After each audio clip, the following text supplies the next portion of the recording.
वही सब क्लियर है।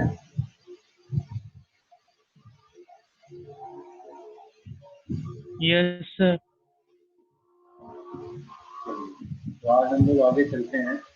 लास्ट टाइम हम लोगों ने आगे चलते हैं।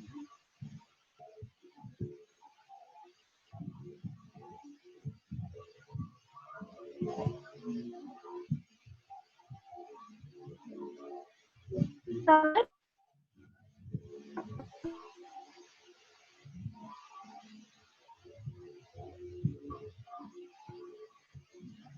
Excuse me sir. हाँ जी बोलो।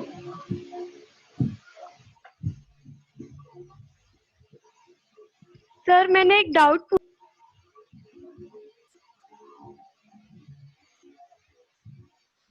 जो आपने डाउट पूछे थी ना, वो हम लोग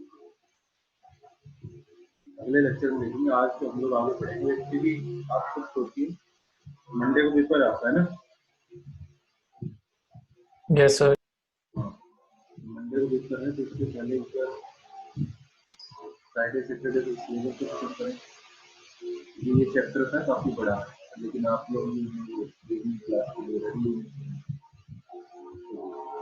कोई बात नहीं, आगे चलते हैं हम लोग। आज हम लोग जो कर रहे हैं, तो हम लोग कर रहे हैं रदरफोर्ड मॉडल। ठीक है,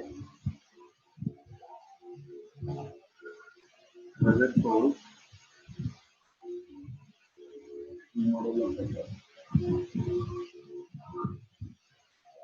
या फिर हम लोग इसे रदरफोर्ड का अल्फा। सर वॉइस आ रही है अजीब सी सर पीछे से, बैकग्राउंड में से। भाई को पंखा चला रखा है, अगर चाहोगे तो बंद करते हैं इसको।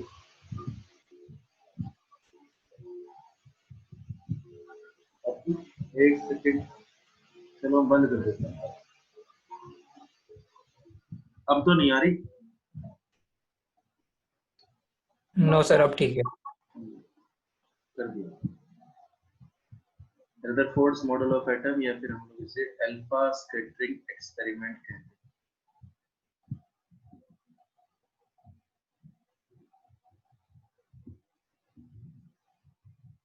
ये जो एक्सपेरिमेंट किया था रदरफोर्ड ने, इससे जो डिस्कवरी की गई थी, वो डिस्कवरी न्यूक्लियस की गई थी, या फिर हम लोग इसे बोल देते हैं डिस्कवरी ऑफ न्यूक्लियस। ये न्यूक्लियस के बारे में रदरफोर्ड ने इससे बताया। ठीक है, चलिए तो पहले इसका डायग्राम बनाते हैं। इस डायग्राम में ही इसकी कंस्ट्रक्शन हम लोग कर लेंगे। तो ढंग से बनाना डायग्राम। उसने क्या किया, एक ब्लोकोफ्लेट लिया। जैसे ब्लोकोफ्लेट हमने रेडियो एक्टिव के लिए पीछे भी हम लोगों ने बात करी थी। एक ब्लोकोफ्लेट लिया। ब्लोकोफ्लेट इसलिए लेते हैं क्योंकि उसके बाद आपकी जो रेडियो एक्टिव रेडिएशंस हैं वो एक लाइन में चले। एक ब्लोकोफ्लेट लिया, ठीक है।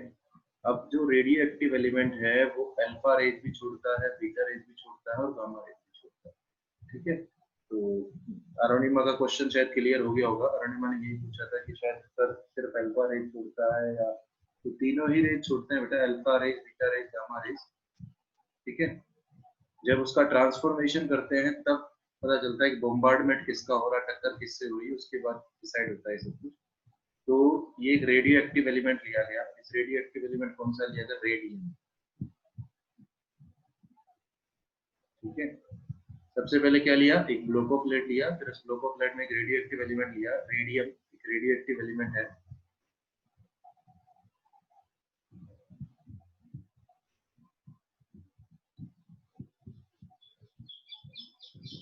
ठीक है, उसके बाद क्या किया गया, उससे जो अल्फा रेज निकल रही है,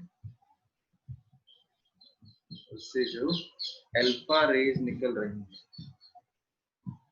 उन अल्फा रेज को पहले स्लिट से पास। स्लिट मतलब ये समझ सकते हो कि ऊपर से रुकावट लगा दी गई, नीचे से रुकावट लगा दी गई हो, तो उसके बाद जो रेज होंगी वो एक लाइन में सीधी पास, यहाँ से स्लिट के बीच से सीधी निकलेंगी। जैसे आप देखिए, अगर आप खुले में हो तो सूरज की रोशनी जो है, सनलाइट जो है, वो चारों तरफ फैलेगी।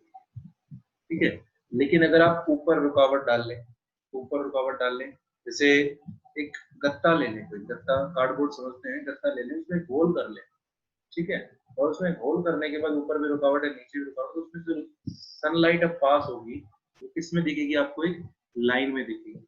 अब आप रोशनी में खड़े रहोगे तो आपको नहीं दिखेगी, लेकिन आप अंधेरे में जाके उस लाइट को देखने की कोशिश करोगे तब आपको वो लाइट वहां से पास होती दिखेगी। आप लोगों ने देखा भी होगा कई बार जब हम लोग उठते हैं तो हमारे घर में अगर किसी कहाँ से कहीं रोशनदान में से अगर रोशनी आ रही हो तो वो एक लाइन में दिखती है, अगर रोशनदान बंद है। तो देखा है कभी आपने? तो इनको हम लोग बोलते हैं स्लिट। स्लिट मतलब एक तरह से ऊपर भी रुकावट है और नीचे भी रुकावट है। या फिर ये मान सकते हैं कि भैया एक लकड़ी का फट्टा दे, अगर नॉर्मल भाषा में बोले तो एक लकड़ी का फट्टा ऊपर लगा दिया, एक लकड़ी का फट्टा नीचे लगा दिया, उसमें से हम लोगों ने अल्फा रेज को पास किया, ठीक है। अब अल्फा रेज को यहाँ से पास करने के बाद उन अल्फा रेज को एक थिन गोल्ड फॉयल से टकराया गया। किससे टकराया गया? एक थिन गोल्ड फॉयल से।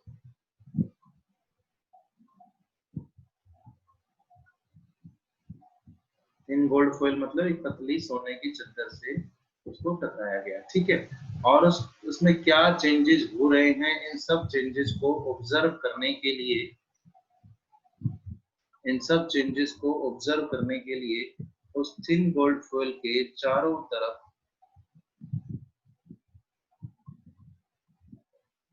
एक सर्कुलर जिंक सल्फाइड की स्क्रीन लगा दी, ठीक है।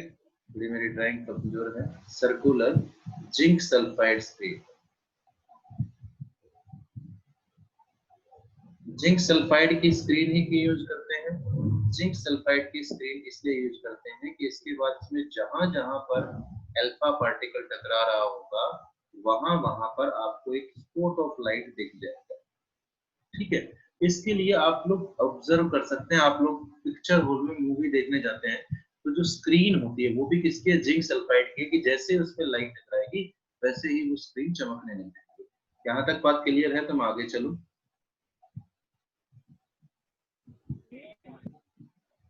यहाँ तक की बात क्लियर है? Yes sir. ओके, ठीक है। सबसे पहले यस क्या सर। किया? एक ग्लूकोप्लेट लिया, उसमें एक रेडियो एक्टिव एलिमेंट रेडियम ले लिया। समझने का है, अगर राइट डाउन नहीं करोगे तो भी कोई दिक्कत नहीं, समझने का राइट डाउन तो बाद में वीडियो देख के भी कर लोगे। समझने का है, सबसे पहले एक ग्लूकोप्लेट लिया, ग्लूकोप्लेट में एक रेडियो एक्टिव एलिमेंट रेडियम लिया, लेकिन समझ में उसी को आएगा जिसने पीछे वाले लेक्चर देख लिया, ठीक है। उसमें से अल्फा रेज निकली। अल्फा रेज को हमने किससे पास किया? स्लिट से। स्लिट मतलब एक तरह से रुकावट डाल दी हमने, ऊपर भी नीचे भी, उसमें से इसको पास किया, ठीक है। उसके बाद ये जो लिया हमने थिन वर्ल्ड, इससे हम लोग अल्फा पार्टिकल को टकरा रहे हैं। अब हम लोग क्या देखते हैं कि mostly alpha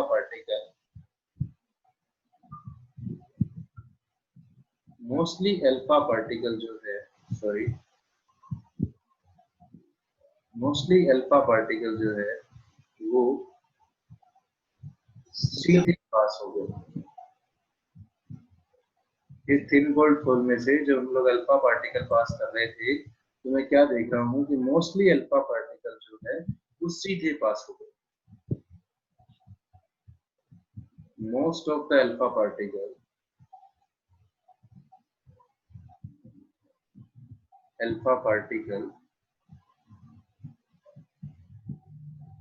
passed without any deflection, बिना किसी डिफ्लेक्शन के पास।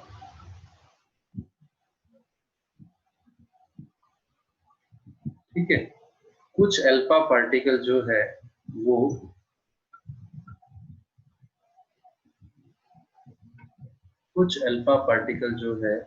वो माइनर एंगल पर डेविएट हुए। कुछ अल्फा पार्टिकल जो है वो माइनर एंगल पर डेविएट, माइनर डिफ्लेक्शन।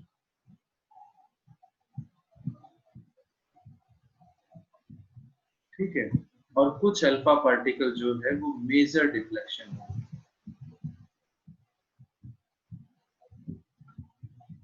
कुछ अल्फा पार्टिकल जो है वो मेजर डिफ्लेक्शन हो। मेजर डिफ्लेक्शन मतलब इवन ये भी हो सकता है कि जिस डायरेक्शन से आए हों उसी डायरेक्शन में वापस चले जाएं। फिर दोबारा से बोल रहा हूँ, सबसे पहले क्या किया गया बच्चा? एक थिन ग्लूकोप्लेट लिया गया, उस ग्लूकोप्लेट में एक रेडियो एक्टिव एलिमेंट रेडियम रखा गया, उस रेडियम में से जो अल्फा रेज निकली, उस अल्फा रेज को स्लिट से पास किया गया। उस अल्फा रेज को स्लिट से पास करने, स्लिट से पास इसलिए क्या गया क्योंकि अल्फा रेज हमें एक लाइन में चाहिए। लाइन में बदले को बोलते हैं मोनोक्रोमेटिक, जो एक लाइन में चलती है एक फ्रीक्वेंसी के साथ चला। तो उसके बाद उसको थिन गोल्ड फोल से टकराया गया, तो क्या देखा गया कि जो अल्फा पार्टिकल हम लोग थिन गोल्ड फोल में से पास करना चाह रहे थे, तो मोस्टली सारे अल्फा पार्टिकल जो है वो पास हो, ठीक है। कुछ अल्फा पार्टिकल जो है वो माइनर एंगल से डिफ्लेक्ट हो गए, कुछ और बहुत ही कम, लगभग रेयर मेजर एंगल पे डिफ्लेक्ट हो गए। मेजर का मतलब ये था कि भैया इवन ये भी हो सकता है कि जिस डायरेक्शन से आए थे वो, मतलब देखो इस डायरेक्शन से आ रहे थे अल्फा पार्टिकल, उसी डायरेक्शन में वापस चले जाए, इवन ये भी हो सकता है। ठीक है, यहाँ तक की बात क्लियर हो तो मैं आगे चलूं। Yes, sir. डायग्राम बना लिया? Yes, sir. Yes, sir. Diagram बना लिया, ठीक है, ओके। Yes, sir. ओके, अब आपने यहाँ पर इससे ऑब्जर्वेशन क्या करी है, रदरफोर्ड ने क्या ऑब्जर्व किया। रदरफोर्ड ने जो ऑब्जर्वेशन करी वही मैं लिख रहा हूँ, जो मैं बोल रहा हूँ। मैंने क्या बोला, क्या ऑब्जर्व किया गया। जब आपने अल्फा पार्टिकल को थिन गोल्ड फोइल से पास किया तो आपने क्या ऑब्जर्व किया, आपने ये ऑब्जर्व किया, सबसे पहली ऑब्जर्वेशन थी कि most of the alpha particle, most of the alpha particle मतलब लगभग कितना, 99.9%, लगभग 99.9% जो है most of the alpha particle passed through the gold foil,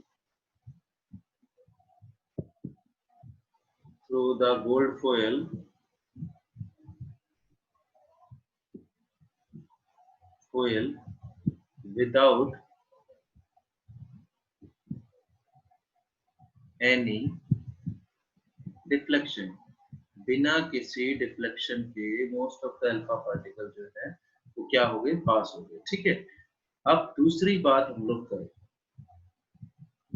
दूसरी बात में क्या बोल रहा हूँ, मोस्टली अल्फा पार्टिकल जो है पास हो गए। फ्यू अल्फा पार्टिकल्स, कुछ अल्फा पार्टिकल जो है, फ्यू अल्फा पार्टिकल कितने बच गए, 99.9 तो पास हो गए, कितने बच गए, 0.1। उस 0.1 में से कुछ alpha particle, few alpha particles undergo minor angle deflection, minor angle से deflect, minor angle deflection, few alpha particles undergo minor angle deflection। उसके बाद तीसरी ऑब्जर्वेशन क्या थी, तीसरी ऑब्जर्वेशन ये थी कि very few alpha particles, बहुत कम, very few alpha particles, very few alpha particles मतलब only one out of 20,000, कि 20,000 अल्फा पार्टिकल में से कोई एक अल्फा पार्टिकल, ठीक है, 20,000 में से कोई एक alpha particle, only one out of, एक आइडिया बताया गया था, ऐसा कुछ एक्चुअल में है या नहीं वो नहीं पता, कि very few alpha particle, only one out of 20,000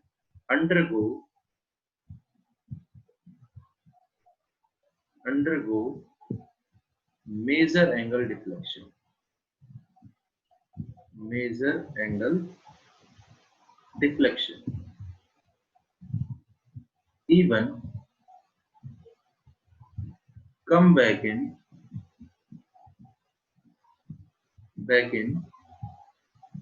same direction। Even ये भी हो सकता है कि सेम डायरेक्शन में वापस आ जाए, even come back in same direction, ये भी हो सकता है कि सेम डायरेक्शन में वापस आ जाए।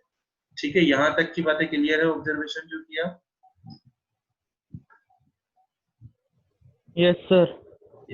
अब कहता है उसकी ऑब्जर्वेशन से कंक्लूजन क्या निकालेंगे, कि उसने जो ऑब्जर्वेशन दे दी भाई, उसने उस ऑब्जर्वेशन से कंक्लूजन क्या निकाला। तो अब उसकी ऑब्जर्वेशन के कंक्लूजन की बात करते हैं। देखिए, रदरफोर्ड्स मॉडल ऑफ एटम से क्वेश्चन जरूर आएगा आपके पेपर में, ये आप मेरे से लिखवा लोगे। ठीक है, Thompson model of atom, Rutherford model of atom और जो आइसोटोप आइसोमर आपको पढ़ने के लिए बोला है, उनसे क्वेश्चन, मतलब 3 क्वेश्चन तो यही लगा लो आप, इनसे आएंगे। ठीक है, ओके। अब मैं कह रहा हूँ कंक्लूजन क्या निकला। अब ये बात बताइए, मान लीजिए आपको कहा गया कि आपको गाड़ी किसी रोड पर सीधी चलानी, ठीक है, आप किसी रोड पर गाड़ी चला रहे थे और आप गाड़ी जो है उस रोड पर सीधी चल रही थी, तो वो रोड, उस रोड पर वो गाड़ी सीधी कब चल सकती है, ये बताइए। सर जब स्पेस होगा। जब वो रोड कैसा होगा, स्ट्रेट। खाली होगा। स्ट्रेट तो होगा ही खाली। होगा, स्ट्रेट होगा तभी तो सीधी चलेगी। Yes, sir. स्ट्रेट होने के साथ साथ वो रोड Yes, कैसा sir. होगा, खाली होगा। एम्प्टी। ठीक है ना भाई, आप लोग रोड पर चलते हैं, खाली। रोड हाईवे वाले रोड स्ट्रेट ही होते हैं नॉर्मली, तो आप उस रोड पे सीधा कब चल सकते हो, सीधा तब चल सकते हो जब आपको रास्ते में कोई रुकावट ना मिले और आपका रोड जो है बिल्कुल सीधा हो और बिल्कुल खाली हो। ठीक है, जैसे लॉकडाउन में जब 1.5 महीने का लॉकडाउन था, सारे रोड बिल्कुल खाली पड़े थे, तो आपको बोला जाए कि सीधे चले जाओ तो सीधे चल जाएंगे हम। ठीक है, तो इसका मतलब most of the alpha particle, पहली ऑब्जर्वेशन पे आता हूं, अगर विदाउट एनी डिफ्लेक्शन से पास होते हैं, इसका मतलब एटम का मोस्टली हिस्सा कैसा है, बोलो। इसका मतलब एटम एम्प्टी। हिस्सा कैसा है, खाली है ना भाई। अगर मोस्टली पार्टिकल, मेरी बात ढंग से सुनना, मोस्टली पार्टिकल जो है अगर विदाउट एनी डिफ्लेक्शन पास हुए बेटा, तो इसका मतलब एटम का मोस्टली हिस्सा जो है वो कैसा है, खाली। ठीक है, पहली बात। अब दूसरी बात करते हैं कि भैया few alpha particles undergo minor angle deflection and very few alpha particle undergo major angle deflection. अब कुछ पार्टिकल जो है वो डिफ्लेक्ट हो गए, मतलब जाने दे सीधे लेकिन थोड़ा सा मुड़ गए। आप रोड पे चलते हो, कोई गाड़ी सामने आ गई तो आप उससे टकरा देते हो, थोड़ी साइड में निकाल देते हो, साइड में निकाल देते हैं। थोड़ी साइड में निकाला मतलब डिफ्लेक्शन, थोड़ी साइड में निकाला तभी आपने क्यों निकाली, क्योंकि सामने गाड़ी आ गई, मतलब रुकावट आ गई सामने। तो अगर few alpha particles undergo minor angle deflection और a very few alpha particle undergo major angle deflection, मतलब रास्ते में कोई क्या मिली है, रास्ते में कोई क्या मिली है, बोलो। रुकावट मिली है, रास्ते में कोई क्या मिली है, रुकावट मिली है। ठीक है, अगर आपके कुछ अल्फा, अब लेकिन वो रुकावट कैसी होगी, वो रुकावट बड़ी होगी, वो रुकावट छोटी होगी, कैसी होगी। अब देखिए, अगर वो रुकावट ट्रक वाली होती तो आपको गाड़ी बहुत ज्यादा घुमानी पड़ती, और अगर वो रुकावट साइकिल वाली होती तो आप कितनी गाड़ी घुमाते, थोड़ी सी घुमाते, कि साइकिल वाले की कहीं ना लगते। ठीक है, आपने यहाँ पर देखा फ्यू अल्फा पार्टिकल्स, मतलब 0.1 अल्फा पार्टिकल जो है वो माइनर एंगल से डिफ्लेक्ट है, तो मतलब जो रुकावट थी बेटा वो छोटी थी या बड़ी थी, बताओ। छोटी। छोटी। क्योंकि अगर वो रुकावट बड़ी होती तो वो ज्यादा अल्फा पार्टिकल को डिफ्लेक्ट कर देती ना, वो रुकावट कैसी थी, छोटी थी, इसलिए वो कम ही अल्फा पार्टिकल को डिफ्लेक्ट कर पाई। यही कंक्लूजन है, यही हम लोग यहाँ पर बात कर रहे हैं। ठीक है, तो मैं क्या बोल रहा हूँ, कंक्लूजन, सबसे पहला कंक्लूजन है, since most of the alpha particle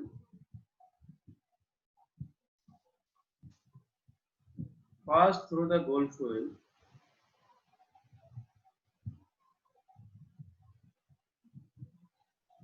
so the gold foil without any deflection, so most of the space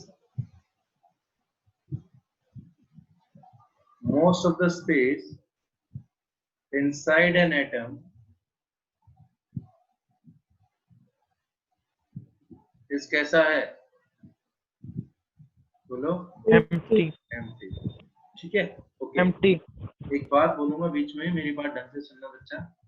okay, अपन ने 11:30 पर शुरू किया था, ठीक है, 11:50 पर जो है, सॉरी 12:25 पर अपन लोग ये सेशन क्लोज कर देंगे। एक बार 40 मिनट हो जाए तो बता देना, अदरवाइज मेरे पैसे कट जाएंगे। मैंने वो 1 घंटे का डाल दिया आज, और मेरा ऑटोमेटिक है। सर 12:25 पे क्लोज कर दोगे? मेरी बात तो सुन लो पहले पूरी, क्योंकि 12:30 पे मेरी क्लास है, फिर +2। एक बात बोल रहा हूँ, मेरी सुनना ढंग से सभी बच्चे, 12:30 पे क्लोज करेंगे। आपकी इंग्लिश की, सॉरी एसएसटी की क्लास है 1 बजे, ओके। है ना? Okay sir. अरे मेरी Yes, बात, sir. हाँ एसएसटी Yes, क्लास sir. आपकी 1 बजे है, तो 1 बजे से 2 बजे तक आपकी एसएसटी क्लास चलेगी। Yes, sir. तो Yes, 2:15 बजे फिर से जुड़ जाएंगे हम, ठीक है? Okay sir. Okay sir. तब तक आपको ब्रेक भी मिल जाएगा और आपके सारे सेशन रेगुलर भी मिलेंगे, ठीक है? 2:15 बजे केमिस्ट्री फिर से चालू होगी। हाँ जी, केमिस्ट्री फिर से चालू होगी, ठीक है? कब तक? बोलो किसी को कोई डाउट हो तो। नहीं सर, कब तक होगा सर? 2:15 से 2:15 से। ठीक है सर, कोई दिक्कत। ठीक है? Since most of the alpha particle pass, मतलब इसीलिए बोल रहा हूँ अपने आधे घंटे अपना लंच कर लेना जो करना हो। Since most of the alpha particle pass through the gold foil without any deflection, so most of the space inside an atom is empty. ये पहला कंक्लूजन। अब आते हैं दूसरे कंक्लूजन। दूसरे कंक्लूजन में मैंने बोला कि माइनर एंगल डिफ्लेक्ट हो गए या मेजर एंगल डिफ्लेक्ट हो गए, तो मेजर एंगल या माइनर एंगल डिफ्लेक्ट हो गए मतलब रास्ते में क्या मिली है? रुकावट मिली है, ठीक है? Since a few and a very few, since a few and a very few alpha particle, ठीक है, undergo minor angle deflection, angle deflection, minor और ऑब्लिक में क्या लिख दिया? मेजर, मेजर भी हुआ था। इट मीन्स, इसका मतलब क्या हुआ? It means there must B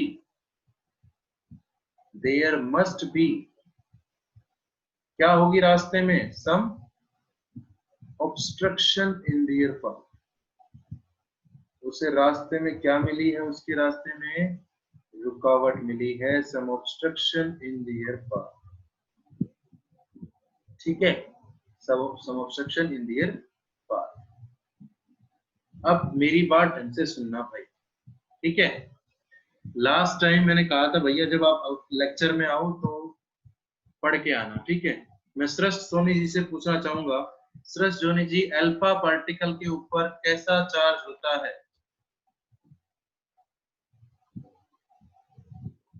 sir क्या? सर एक बार बोलना। अल्फा पार्टिकल के ऊपर कैसा चार्ज होता है सृष्ट सोनी जी? Sir positive. कितना पॉजिटिव होता है?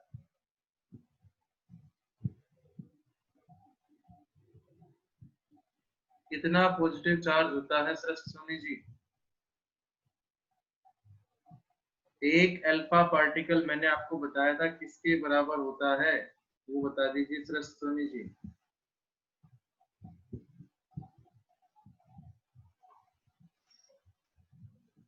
बताइए,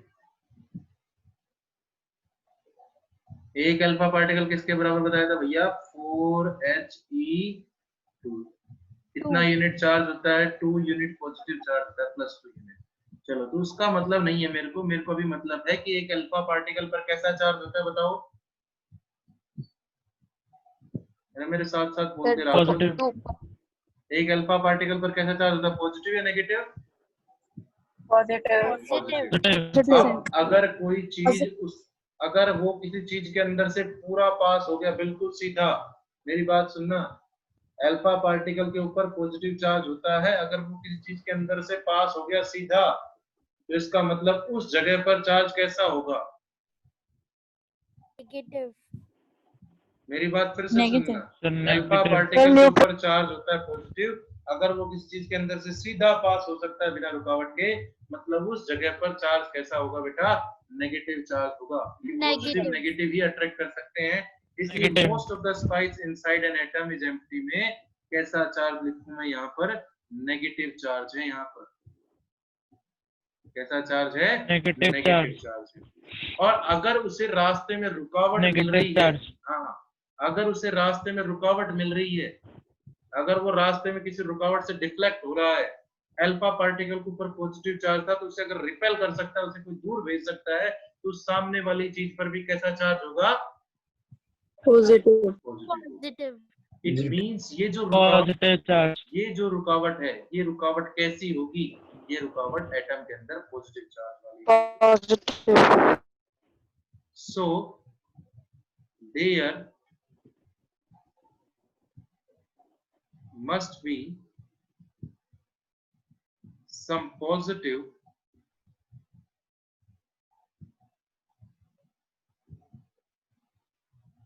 body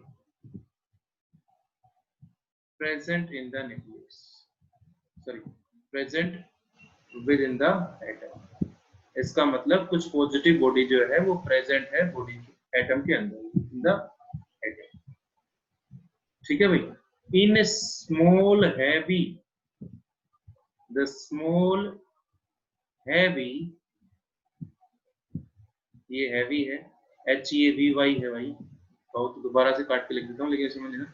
the small heavy positively charged body, the small heavy positively charged body present within the atom, present within the atom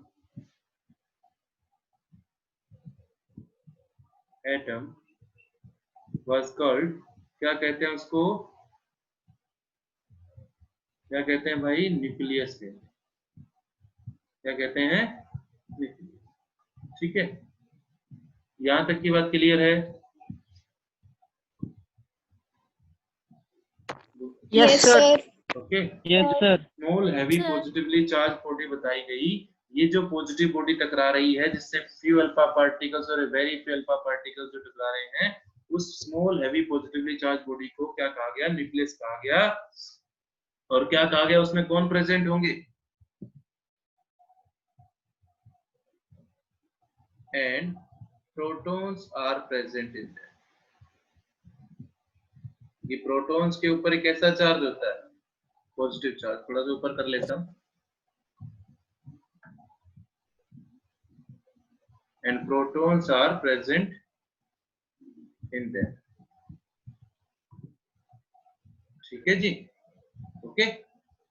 और उस नेगेटिव चार्ज वाली जगह में कौन होंगे? जो most of the space inside an atom empty बताया।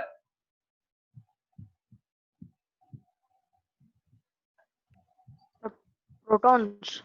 अरे यार, जो नेगेटिव इलेक्ट्रॉन होंगे, क्योंकि इलेक्ट्रॉन के ऊपर नेगेटिव चार्ज होगा। देखो, ये जैसे मैं एक एटम बनाता हूँ, ठीक है, रदरफोर्ड का मॉडल समझ लीजिए।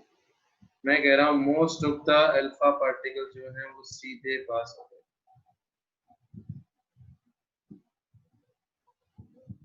ठीक है, ये मैंने कोई गोल्ड का एटम बनाया और मैंने इसको समझ लेके बनाया कि most of the alpha particle जो हैं वो सीधे पास हो गए।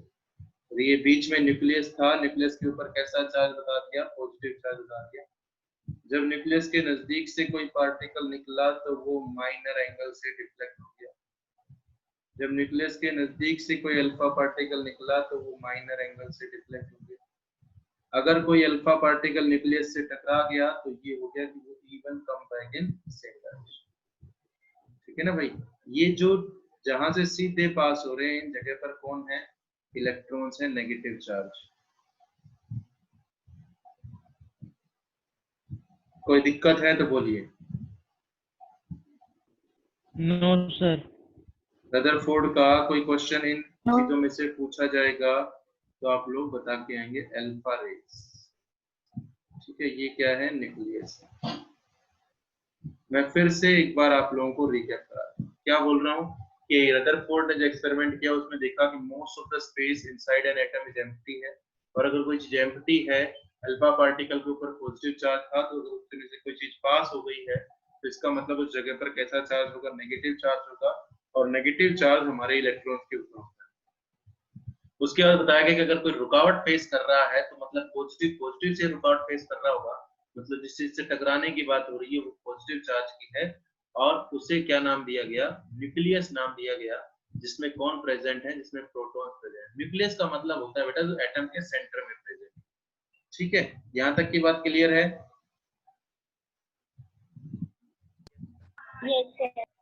Yes sir. ठीक है, okay okay okay.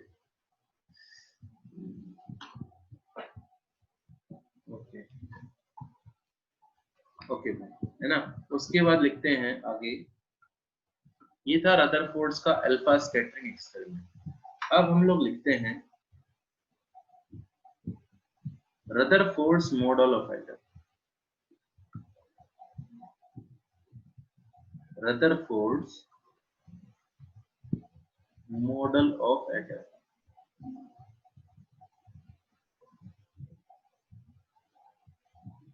Rutherford's model of atom, ठीक है। Rutherford's model of atom. अब कहता है रदरफोर्ड्स मॉडल ऑफ एटम में हमने क्या चीज पढ़ी है वही बताइए मेरे को। ऊपर एक्सपेरिमेंट में हमने जो चीज पढ़ी है वही मेरे को एक बार बता दो। क्या क्या पढ़ा आपने रदरफोर्ड्स के अल्फा स्कैटरिंग एक्सपेरिमेंट, बताओ मेरे को। बताएगा कौन बच्चा बताएगा? जानवी गुप्ता।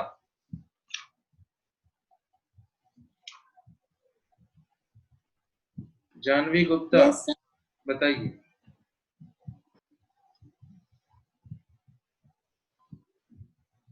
बताइए जानवी गुप्ता, क्या पढ़ा है आपने?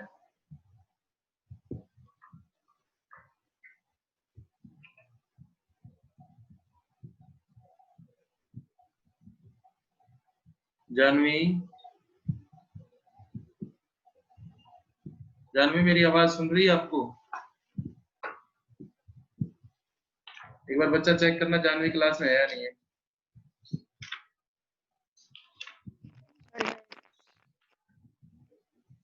बताइए जानवी। सर जानवी गुप्ता है। हाँ जानवी गुप्ता ही बोल रहा हूँ।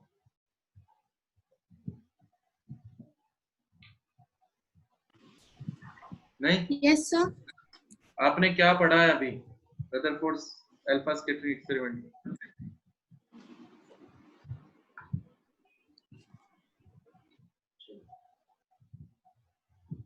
कुछ नहीं पढ़ा, चलो कोई बात। देखिए अब रदरफोर्ड्स मॉडल ऑफ एटम में कहता हूं मैंने अल्फा स्कैटरिंग एक्सपेरिमेंट से क्या क्या चीज सीखी है कि एटम जो है उसके दो पार्ट होते हैं, consist of two parts. Sir अभी 3 मिनट्स में एंड होने वाली है मीटिंग। कोई बात नहीं, उसके बाद दोबारा ज्वाइन कर लेंगे, बस एक बार मीटिंग ओवर हो जाए तो मेरे को बता देना। Atom consist of two parts, atom जो है उसके दो पार्ट्स, ठीक है। एक पार्ट है न्यूक्लियस, एक पार्ट है न्यूक्लियस एंड सेकंड पार्ट है एक्स्ट्रा न्यूक्लियस। अब हमें कुछ नहीं करना, देखो अब मैं बात करता हूं कि भैया कैसे याद रखा जाएगा, ठीक है। मैंने बताया कि आपको सिर्फ पहला पोस्टुलेट ये याद होना चाहिए बस। रदरफोर्ड्स मॉडल ऑफ एटम को याद रखने के लिए ये पहला पोस्टुलेट याद होना चाहिए कि एटम जो है उसके दो पार्ट बताए गए, एक न्यूक्लियस पार्ट बताया गया और एक एक्स्ट्रा न्यूक्लियस पार्ट बताया गया। अब आपको सिर्फ क्या करना है, कुछ नहीं करना, न्यूक्लियस पार्ट में क्या होता है और एक्स्ट्रा न्यूक्लियस पार्ट में क्या होता है बस वो बताना, ठीक है। अब देखो न्यूक्लियस, न्यूक्लियस कैसा होता है, which is very small in size, very small in size. Nucleus जो कि बहुत छोटा होता है। चलो कोई बात नहीं, मेरे को ये बात याद ना भी रहे कि nucleus is very small in size, ठीक है। कैरिज, ये तो याद रहेगी कि न्यूक्लियस के ऊपर कैरिज कैसा चार्ज, पॉजिटिव चार्ज। ये तो बात मेरे हिसाब से सबको याद रहेगी, सेकंड पोस्टुलेट लिखा जा सकता है, ठीक है। न्यूक्लियस जो है वो कैसा है, which is very small in size, carriage कैसा, पॉजिटिव चार्ज। अब उसके बाद हम लोग बोलते हैं थर्ड पॉइंट कि न्यूक्लियस के ऊपर पॉजिटिव चार्ज किसकी वजह से है, बताइए कोई बता सकता हो? हाँ, Sir, protons. the positive charge on nucleus, the positive charge on nucleus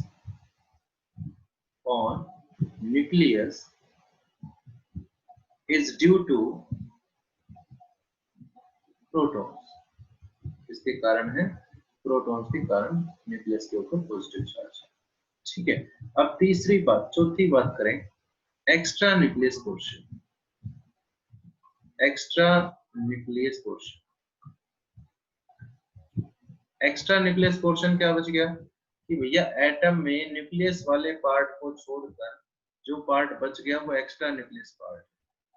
ठीक है, तो मैं क्या बोल रहा हूँ, एक्स्ट्रा न्यूक्लियस पोर्शन क्या हुआ, the space around the nucleus, the space around the nucleus. Meeting चल रही है अभी? सर अभी कुछ सेकंड में बंद हो जाएगी। Yes sir. कोई बात नहीं, कोई बात नहीं, एक बार मैं इसको वो कर देता हूँ ताकि मुझे पता चले। सर आप अभी एंड करके बना दो या फिर वही कर रहा हूँ।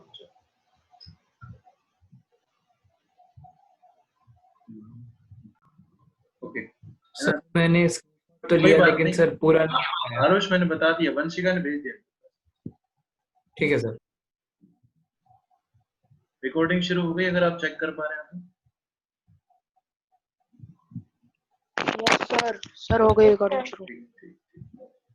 अब कहते हैं extra nucleus portion. Extra nucleus portion मैंने क्या बताया, जो न्यूक्लियस के अराउंड होगा, स्पेस अराउंड द न्यूक्लियस, जो स्पेस अराउंड द न्यूक्लियस होगा।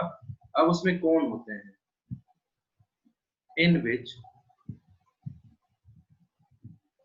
electrons were distributed।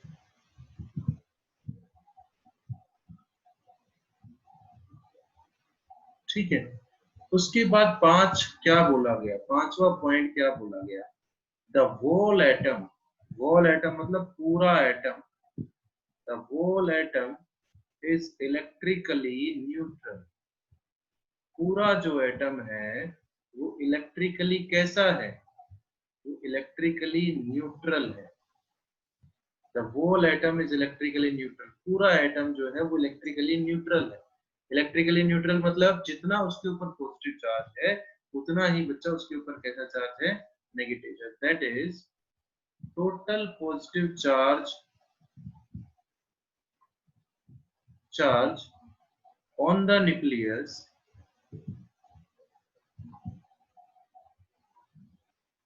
is equal to total negative charge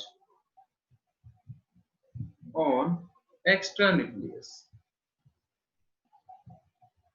ठीक है, कि जितना पॉजिटिव चार्ज है उतना ही क्या होगा, नेगेटिव चार्ज होगा।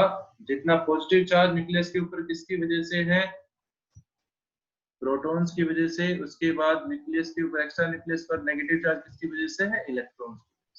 ये रदरफोर्ड्स मॉडल ऑफ एटम था, इसकी लिमिटेशंस भी हम लोग बाद में। यहाँ तक सबने राइट डाउन कर लिया, पीछे कुछ बचा हुआ एक बार सर थोड़ा सा बच रहा है सर, थोड़ा सा ऊपर कर दीजिए। मैं एक बार कर देता हूँ, स्क्रीनशॉट ले लीजिए आप, फिर बाद में रात राइट डाउन करते हैं। आज का शुरू से कर देता हूँ मैं एक बार, ये यहाँ पर स्क्रीनशॉट ले सकते हैं। ले लिया जिसने नहीं लिखा था?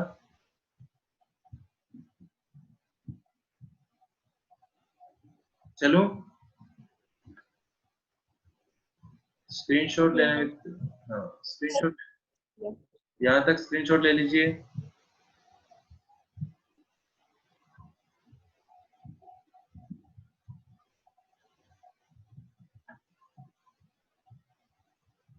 यहाँ तक स्क्रीनशॉट ले लीजिए।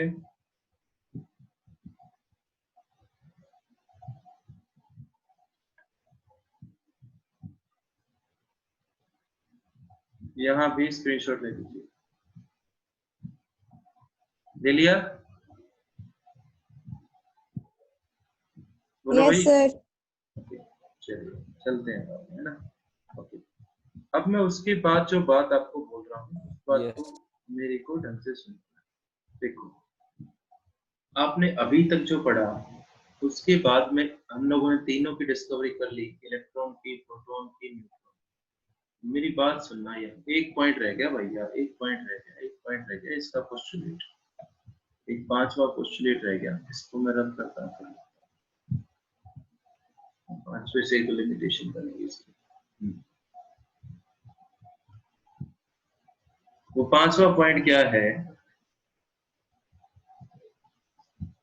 The electrons are not stationary. जो इलेक्ट्रॉन्स हैं एक्स्ट्रा न्यूक्लियस पोर्शन में वो स्टेशनरी नहीं है। स्टेशनरी मतलब रुके हुए नहीं है कि पॉइंट हुआ ना, The तो electron 6th पॉइंट की कुछ 6.8 The electrons are not stationary. ठीक है, इलेक्ट्रॉन जो है वो स्टेशनरी नहीं, they are revolving around the nucleus. Revolving around the nucleus. कि वो जो है वो न्यूक्लियस के चारों ओर जो है वो चक्कर लगाते हैं. They are revolving around the nucleus in circular paths. कौन चक्कर लगाते रहते हैं? इलेक्ट्रॉन चक्कर लगाते रहते हैं न्यूक्लियस के चारों तरफ in circular paths known as orbits. उन सर्कुलर पाथ्स को हम लोग ऑर्बिट्स बोलते हैं. ठीक है ना भैया? The electrons are not stationary, they are revolving around the nucleus in circular paths known as क्या? Orbits. ठीक है? ओके. और यहाँ पर एक फोर्स का नाम लिख रहा हूँ. ये सैटरडे को मैं इस फोर्स की बात करूंगा, आज भी नहीं करूंगा, अगले लेक्चर में भी. सेंट्रीफ्यूगल फोर्स आप लोग फिजिक्स में पढ़ चुके हैं, मेरे को बताना सेंट्रीफ्यूगल फोर्स क्या होता है. ठीक है, तब तक आपका काम है सोच के रखना उस चीज को क्या होता है. आज नहीं बात करूंगा, सैटरडे को बात करूंगा, आज नहीं करूंगा. आज 2 बजे कुछ और आगे कुछ और टॉपिक्स हैं उनकी बात. ठीक है. अब देखिए मैंने जहां तक पढ़ा है मैं उसकी बात कर रहा हूँ. जैसे ये कोई एटम है, मेरी बात ढंग से सुनना, ये एटम का न्यूक्लियस है. ठीक है. एटम के न्यूक्लियस में 2 चीजें होती हैं. ये बातें सबको पता होनी चाहिए. एटम के अंदर 2 चीजें होती हैं, न्यूट्रॉन. Yes sir. प्रोटॉन और न्यूट्रॉन. न्यूट्रॉन. ये एटम का न्यूक्लियस है और इस न्यूक्लियस में 2 चीजें होती हैं. क्या? Protons and neutrons. Proton and neutron. Protons and neutrons. ठीक है. इन प्रोटॉन्स एंड न्यूट्रॉन्स को, प्रोटॉन्स के ऊपर कैसा चार्ज होता है? पॉजिटिव. और न्यूट्रॉन्स के ऊपर कोई भी चार्ज नहीं होता, नो चार्ज, न्यूट्रल होता है. उसके बाद बात करें इसके चारों तरफ, ये यहाँ पर क्या होते हैं? इलेक्ट्रॉन. इलेक्ट्रॉन्स पर कैसा चार्ज होता है? नेगेटिव. ठीक है. अब पेपर में लास्ट ईयर पूछा गया न्यूक्लियॉन्स बताइए. पेपर में लास्ट ईयर क्या पूछा गया? न्यूक्लियॉन्स बताइए. ठीक है. अब मेरे को बताओ न्यूक्लियॉन्स मतलब वो क्या पूछना चाह रहा है?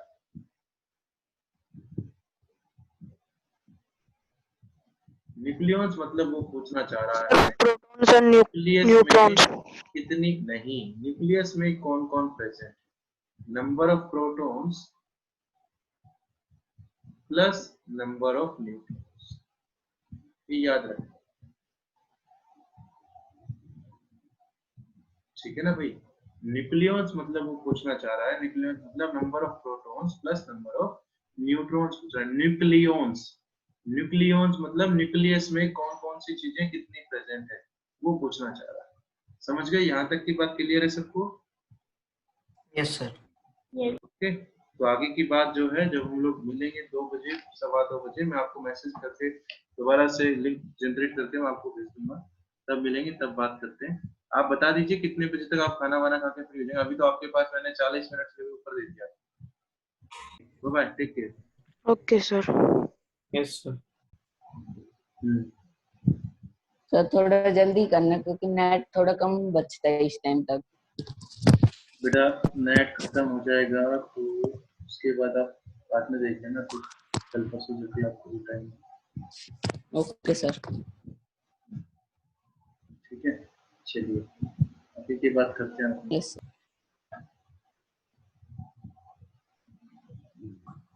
ओके. वही सब रिकॉर्डिंग शुरू हो गई. यस. Yes sir. ठीक है. Yes, sir. Yes sir. मैं क्वेश्चन उठाऊंगा, उस क्वेश्चन से आप लोगों के डाउट क्लियर हो जाएंगे. सबसे पहला क्वेश्चन जो मैं उठा रहा हूँ कि an element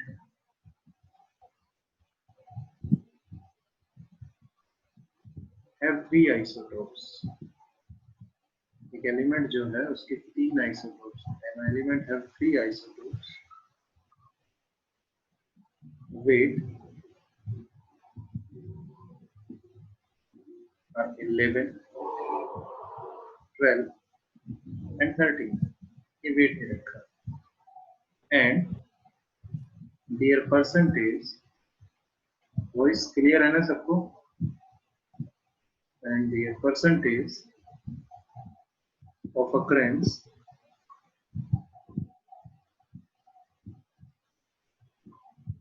in nature is 85, 10, 5 respectively. ठीक है, calculate the average atomic mass, कि आप उसका एवरेज एटॉमिक मास निकालें। ये आप लोगों से क्वेश्चन पूछा गया। सर वीडियो में तो 2 की बताई थी ना सर, 3 की कैसे करेंगे? कोई बात नहीं, हम किस लिए बैठे हैं फिर, है भाई, है ना? 3 की दे देगा, 3 की कर देंगे। Yes sir. ठीक है, देखो अब हम लोगों ने आपको पीछे एक एवरेज एटॉमिक मास वाला अपनी कॉन्सेप्ट पढ़ा था कि एवरेज एटॉमिक मास, हम लोग क्या कहते थे कि कोई 2 एटम है, सॉरी कोई 2 आइसोटोप है जिनका एटॉमिक मास एक का ए है और एक का बी। तो आइसोटोप है, एक का एटॉमिक मास ए, एक का एटॉमिक मास बी, ठीक है, और उनकी रेशियो जो है अकरेंस का वो m/n, ठीक। तो आप लोगों को कहा गया था कि एवरेज एटॉमिक मास कैसे निकालेंगे, a into m plus b into n divided by m plus n, यही फॉर्मूला था। Yes sir. हाँ, यही formula. Yes sir. Yes sir. ठीक है, ओके। अब मेरे को क्या किया गया, Yes, अब मेरे sir. को एटॉमिक मास दे दिए गए आइसोटोप के, और क्या बोला गया उसकी परसेंटेज। तो अगर मेरे को 3 दे दे, मान लो ए बी और सी, ठीक है, और 3 दे दे एम एन क्यू, ओके, तो फॉर्मूला क्या हो जाएगा, formula A into M plus B into N plus C into Q divided by M plus N plus Q. समझ गया आरुष जी? यस सर, समझ आ गया। हाँ, तो अब इसका अगर हम लोग एवरेज एटॉमिक मास निकालें, तो एवरेज एटॉमिक मास जो है उसका क्या हो जाएगा, देखिए सबसे पहले की एटॉमिक मास है 11, उसकी परसेंटेज है 85, ऐसे सुन लेना, कोई दिक्कत हो तो वहीं पर बोलूंगा, प्लस दूसरे का एटॉमिक मास है 12, उसकी परसेंटेज है 10, तीसरा एटॉमिक मास है 13, उसकी परसेंटेज है 5। नीचे फिर हम लोगों को देखो a into M, B into N, C into Q, नीचे जो रेशियो या परसेंटेज है उसको दो, 85 प्लस 10 प्लस 5, ऊपर वाले की जब आप मल्टीप्लाई करेंगे और प्लस करेंगे तो 1120 आएगा डिवाइडेड बाय 100, तो आपका जो एवरेज एटॉमिक मास आया 11.2। 11 किसी को कोई दिक्कत है तो बोलिए। No sir. नहीं है? नो। ओके, ठीक है, no sir. Okay, No, sir. ठीक है, ओके, चलिए आगे चल रहा हूँ, पीछे नहीं उतारा हो तो आप स्क्रीनशॉट ले सकते हैं एक बार, फिर मैं आगे चल रहा हूँ। उतार लिया सबने? Yes sir. ठीक है, नहीं उतारा हो तो स्क्रीनशॉट ले लेना। Yes, sir. ठीक है, ठीक है, ओके। अगली चीज पर आते हैं, मान लीजिए इसी टाइप से हमको एक क्वेश्चन दिया गया, वो 2 का है, क्लोरीन 35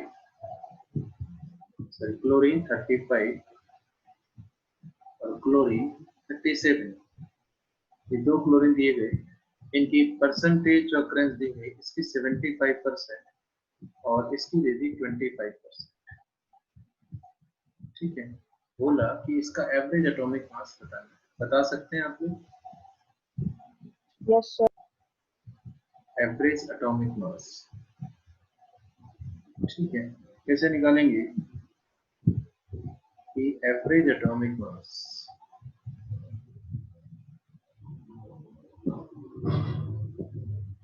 एवरेज एटॉमिक मास। मैंने अभी बताया क्या करेंगे हम लोग A into M plus B into N divided by M plus N। ठीक है, A क्या है 35, M क्या है 75 प्लस B क्या है 37, N क्या है 25। ठीक है, डिवाइडेड बाय 75 प्लस 25। जब आप सर हो गया। सोल्व करेंगे तो आपका आंसर आएगा 37.5। मेरे हिसाब से आप लोगों का ये कॉन्सेप्ट क्लियर हो गया होगा।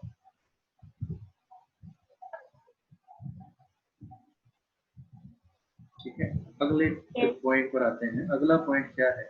अगला पॉइंट मेरे से किसी बच्चे ने पूछा था कि सर एक बार आइसो इलेक्ट्रॉनिक स्पेसिस जो है वो मेरे को समझ में नहीं है। ठीक है, देखिए isoelectronic species, isoelectronic species. ठीक है, तो मैं क्या बोल रहा हूँ ढंग से देखना। यहाँ पर दो चीजें हैं, क्या है? आइसो प्लस क्या इलेक्ट्रॉनिक। ठीक है, आइसो मतलब क्या होता है?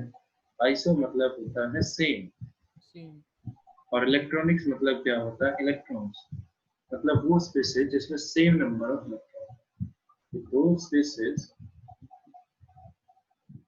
those species which have same number of electrons, जिसमें नंबर ऑफ इलेक्ट्रॉन सेम। मान लीजिए अब मैं देखिए यहाँ पर देता हूँ नियॉन 10 न्यूट्रल है। ठीक है, देखिए आप लोगों ने पीछे पढ़ा होगा, क्या पढ़ा होगा कि एटॉमिक मास जो है, एटॉमिक मास जो है वो किसके बराबर होता है? वो बराबर होता है number of protons plus number of neutrons. ठीक है, ओके। और एक चीज और पढ़ी हुई है हमने कि एटॉमिक नंबर जो है वो आपका बराबर होता है, किसके बराबर होता है? नंबर ऑफ प्रोटॉन्स के। ठीक है, एटॉमिक नंबर जो है वो आपका नंबर ऑफ प्रोटॉन्स के बराबर होता है। एटॉमिक नंबर को Z से दिखाया जाता है, एटॉमिक मास को हम लोग K से दिखा रहे हैं। एटॉमिक मास बोल दिया, मास नंबर। अगर एटम न्यूट्रल है, इफ न्यूट्रल एटम, अगर एटम न्यूट्रल है तो जितना नंबर ऑफ प्रोटॉन होगा उतना ही नंबर ऑफ इलेक्ट्रॉन। क्यों होगा? क्योंकि न्यूट्रल एटम है तो जितना पॉजिटिव चार्ज उतना ही नेगेटिव चार्ज। पॉजिटिव चार्ज किसकी वजह से था? प्रोटॉन्स की वजह से। नेगेटिव चार्ज किसकी वजह से था? इलेक्ट्रॉन्स की वजह से। यहाँ पर क्या हो जाएगा? यहाँ पर हो जाएगा एटॉमिक नंबर जो है वो आपका बराबर है किसके? Number of protons plus equal to number of electrons. Okay भाई, बात समझ गए? अगर कोई स्पीशीज कैटायन दी गई है, कैटायन मतलब जिसके ऊपर पॉजिटिव चार्ज, तो पॉजिटिव चार्ज कब आएगा? पॉजिटिव चार्ज कब आता है? जब लॉस ऑफ इलेक्ट्रॉन होगा। जब क्या कर रहा हो? इलेक्ट्रॉन लॉस किया था। अगर इलेक्ट्रॉन लॉस हो रहा होगा तो वहां पर क्या होगा कि नंबर ऑफ इलेक्ट्रॉन जो है वो तो कम हो जाएंगे,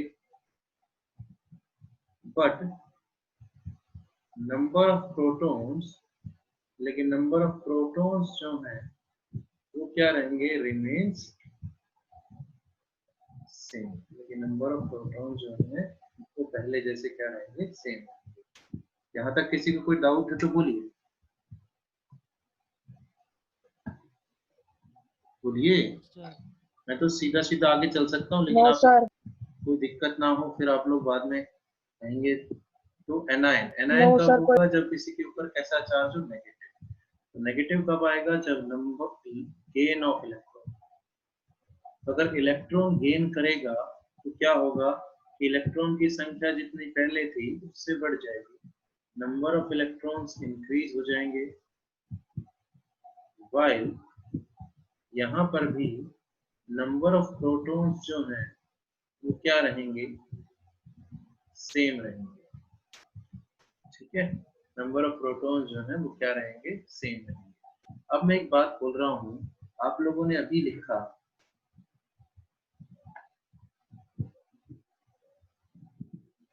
ऊपर कि atomic mass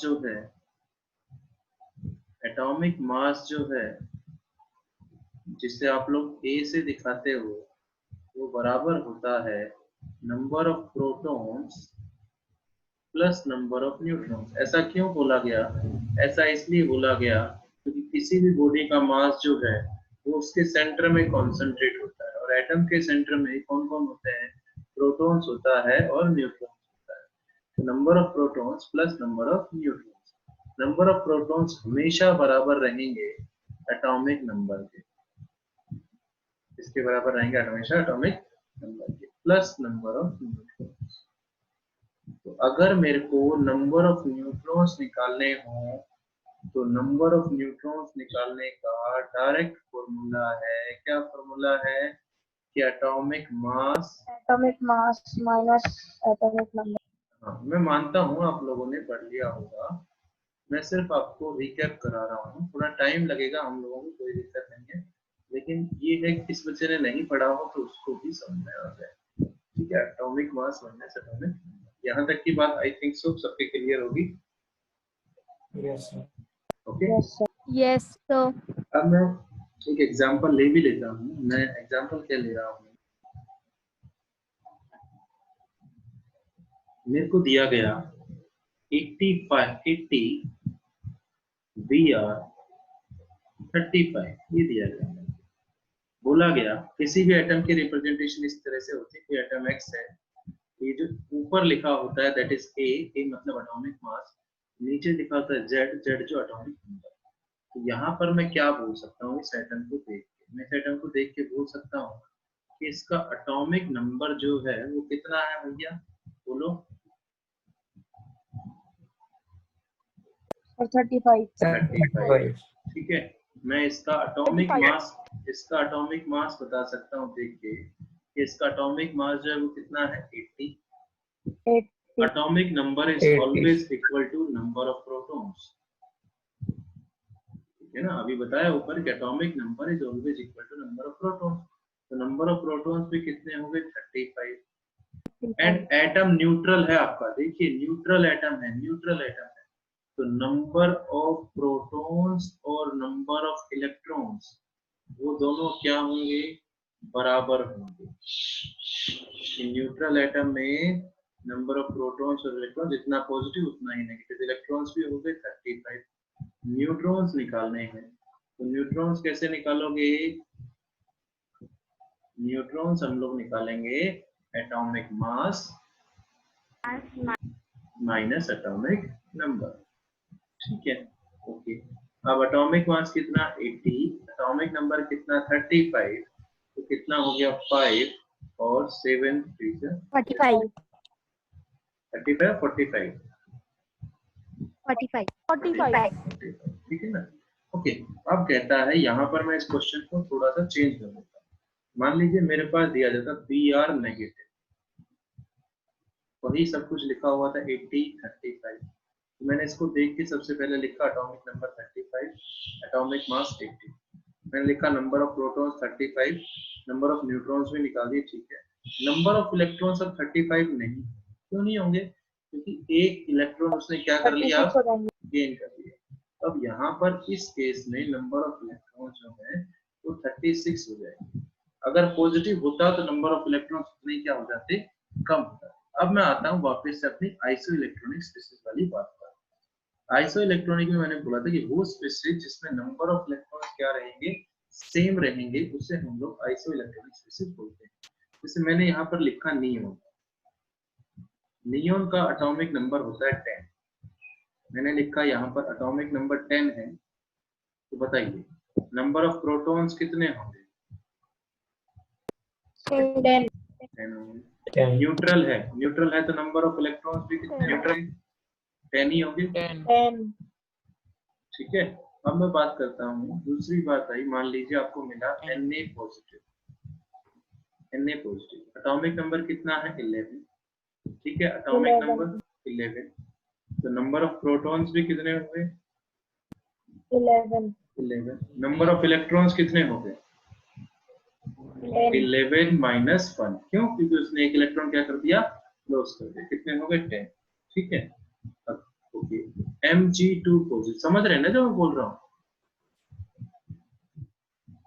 yes yes sir अब देखिए Mg2 पॉजिटिव, एटॉमिक नंबर कितना? 12। नंबर ऑफ प्रोटॉन्स कितने? 12। नंबर ऑफ इलेक्ट्रॉन्स कितने हो जाएंगे? अब उसने 2 लॉस कर रखे हैं, 12 माइनस 2 वो भी कितने हो गए? 10। Al3 positive. ठीक है। एटॉमिक नंबर कोई कितना? 13 एल्यूमिनियम का। ठीक है। नंबर ऑफ प्रोटॉन्स भी कितने हो गए? 13। नंबर ऑफ इलेक्ट्रॉन्स कितने हो जाएंगे? 13 माइनस 3 10। 10 ठीक है। अब मेरे को दिया गया F नेगेटिव। F नेगेटिव मतलब एटॉमिक नंबर कितना होता है? 9। एटॉमिक नंबर 9, तो नंबर ऑफ प्रोटॉन्स भी 9, नंबर ऑफ इलेक्ट्रॉन्स। अब एक गेन कर लिया, तो 9 प्लस 1 10 2 नेगेटिव लिख के देख लीजिए। Z इक्वल टू ऑक्सीजन का atomic number 8, number of protons 8, number of electrons. अब उसने 2 गेन कर लिए, तो 8 प्लस 2 कितना? 10। उसके बाद नाइट्रोजन 3 नेगेटिव। एटॉमिक नंबर कितना होता है नाइट्रोजन का? 7। Number of protons 7, number of electrons 7 plus 3 कितना होगा? 10। ठीक है। I think so. अब आपको ध्यान नहीं है। अब आप इन सभी स्पीसीज में देखिए, इन सभी स्पीसीज में आप चेक कीजिए क्या नंबर ऑफ इलेक्ट्रॉन सेम है?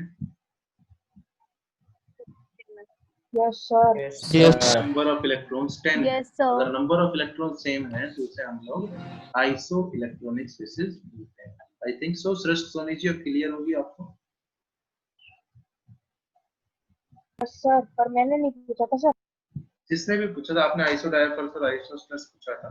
चलो अब मैं एक चीज दे रहा हूँ, थोड़ा डिफरेंट करके चलते हैं क्वेश्चन को। मैंने दे दिया CO3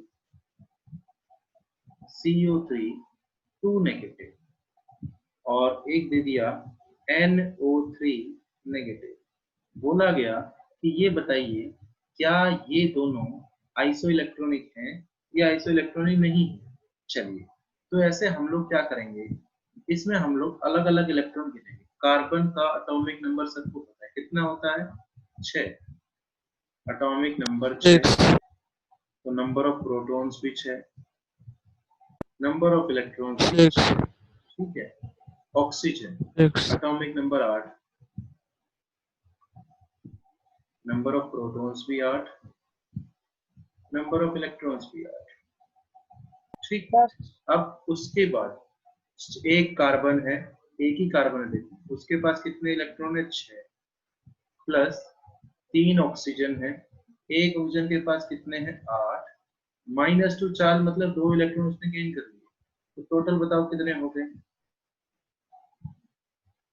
सर 10 हो गए। कितने हो गए? 6 प्लस 24 प्लस 2 36 32 हो गए भाई। कितने हो गए? 32। अब यहाँ पर 32 गिने अलग अलग। नाइट्रोजन एटॉमिक नंबर 7, तो एटॉमिक नंबर 7 है तो नंबर ऑफ प्रोटॉन्स भी 7 होंगे, तो नंबर ऑफ इलेक्ट्रॉन्स भी 7 होंगे। इसी तरह से ऑक्सीजन का तो हमने निकाल लिया। अब देखो इसमें एक ही नाइट्रोजन है जिसमें 7 इलेक्ट्रॉन है, 3 ऑक्सीजन है जिसमें एक में 8 इलेक्ट्रॉन है, प्लस 1 इलेक्ट्रॉन इसने गेन कर लिया। कितने हो गए? 7 प्लस 24 32 प्लस 8। दोनों में नंबर ऑफ इलेक्ट्रॉन सेम है, तो ये कैसी स्पीशीज हो गई? isoelectronic species. समझ गए अब मेरी बात? Yes, sir. यस सर अब उसके बाद बात करें, आगे की बात करें। एक चीज आप लोगों को दी गई थी, देखो मैं फिर बोल रहा हूँ टाइम लगेगा लेकिन क्लियर करते हुए चलता है, क्योंकि इस बार अगर किसी के नंबर कम आए तो उसको मैं नहीं छोड़ने वाला हूँ, पहले बता रहा हूँ। अगली चीज जो है दैट इज जो आप लोगों ने पूछी थी वो चीज थी आइसोस्टर्स। अब आइसोस्टर्स क्या होते हैं? ठीक, किसी बच्चे ने पूछा था, मैं डेफिनेशन भी लिख देता हूँ। To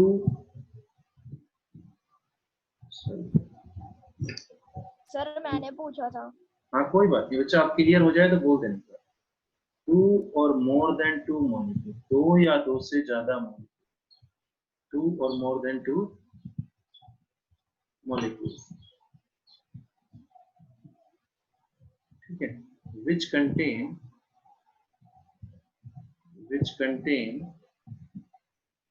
same number of electrons, जिसमें नंबर ऑफ क्या हो, इलेक्ट्रॉन्स क्या हो, सेम। अब नंबर ऑफ इलेक्ट्रॉन सेम होते तो वो आइसो इलेक्ट्रॉनिक हो जाएगी। तो इसके बाद एक लाइन और जोड़ दी गई, as well as same number of atoms, number of atoms जो है वो भी क्या हो, सेम, ठीक है, आर नोन एज आइसोस्टर्स। तो उसे हम लोग आइसोस्टर्स बोलते हैं कि जिसमें नंबर ऑफ इलेक्ट्रॉन्स भी सेम हो और नंबर ऑफ एटम्स भी क्या हो, same.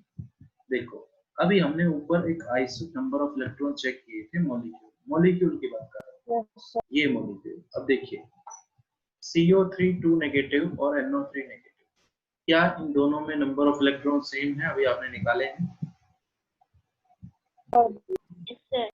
Number of electron same है। एटम्स के लिए 3 ऑक्सीजन के और 1 कार्बन, कितने एटम हो गए? 4। इसमें गिनो, 3 ऑक्सीजन के 1 नाइट्रोजन, कितने हो गए? 4। तो ये आइसो इलेक्ट्रॉनिक होने के साथ साथ ये कौन सी स्पीशीज भी है? आइसोस्टर्स भी है। समझ गए मेरी बात? तो फॉर एग्जांपल जो अभी हमने सर इसमें बोलो सर जल्दी। इसमें एक और एक पॉइंट ऐड हुआ था ना कि आइसोस्टर्स हैव सेम स्ट्रक्चर्स। नहीं वो अलग चीज है बेटा, आप लोग एज वेल अभी स्ट्रक्चर पे जाओगे तो उसको केमिकल बॉन्डिंग पढ़नी पड़ेगी आपको। अभी आप सिर्फ ये रखो कि ये चीज, ठीक है, स्ट्रक्चर वाले आऊंगा तो ये भी अलग हो जाएगा। ओके भाई, चलो ओके कोई बात नहीं। अब देखिए CO2 ओके सर, CO2 और N2O, ये दो दिया गया है, ठीक है। अब इसमें नंबर ऑफ इलेक्ट्रॉन निकालिए। कार्बन में 6, 2 ऑक्सीजन है, 1 ऑक्सीजन के पास 8, 6 प्लस 16, 16 और 6 कितने? 22। N2 यहाँ पे निकालिए, 2 नाइट्रोजन है, 1 के पास 7 प्लस 1 ऑक्सीजन है 8, 14 और 8 22। दोनों में नंबर ऑफ इलेक्ट्रॉन्स क्या है? Same. Number of atoms check कीजिए, कितने हैं इसमें? 3 है, 2 ऑक्सीजन के 1 कार्बन का। इसमें चेक कीजिए, इसमें भी 3 है। नंबर ऑफ एटम्स सेम है, नंबर ऑफ एटम्स सेम है, नंबर ऑफ इलेक्ट्रॉन सेम। तो आइसोस बोलो क्या हो गए? आइसोस्टर्स, ठीक है। कि वो मॉलिक्यूल जिसमें सेम नंबर ऑफ एटम्स हो, सेम नंबर ऑफ इलेक्ट्रॉन्स हो, उसे हम लोग आइसोस्टर्स बोलते हैं। अब बेटा जिसने पूछा तो उसको क्लियर है आइसोस्टर? यस सर क्लियर है। Yes, sir. ठीक है, अब आते हैं अगली बात पर। अगली जो बात है that is आइसोडायाफर्स।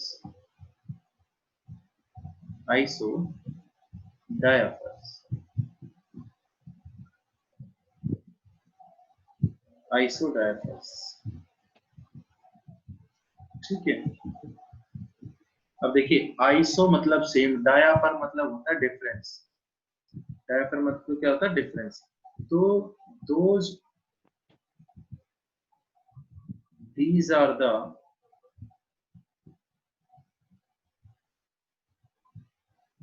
atoms of different element. These are the atoms of different element